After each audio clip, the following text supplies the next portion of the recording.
अस्सलाम वालेकुम नाज़रीन, नया पाकिस्तान के साथ मैं हूं आपकी होस्ट फरीहा हनीफ। आज हम मौजूद हैं F9 पार्क में और मैं लाई हूं लोगों के लिए एक जनरल नॉलेज का सवाल। और मेरा सवाल ये है कि वो कौन सी ऐसी चीज़ है जो अपने हाथों के बजाय नाक से सारे काम करती है।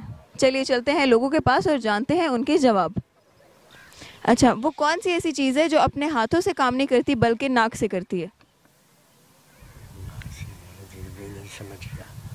सोचें तो सही, आपने तो पहले ही हार मान दी है। हाँ?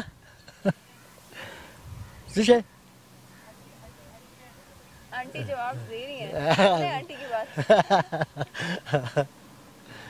यार माँ तो नहीं मालूम है, सुबह माँ। वो आंटी ने जवाब सही दिया है। अच्छा, वो कौन सी ऐसी चीज़ है जो अपने हाथों के बजाय नाक से काम करती है? हाथों की बजाय नाक से काम करती है। ऐसी कौन सी चीज़ है, कोई पता नहीं। सोचें, कोई गेस। हाथों की बजाय नाक से काम करती, क्या काम करती है ऐसा? कि वो कौन सी ऐसी चीज़ है जो अपने हाथों के बजाय नाक से सारे काम करती है? हाथी है मेरे ख्याल से। नाक से काम करता है।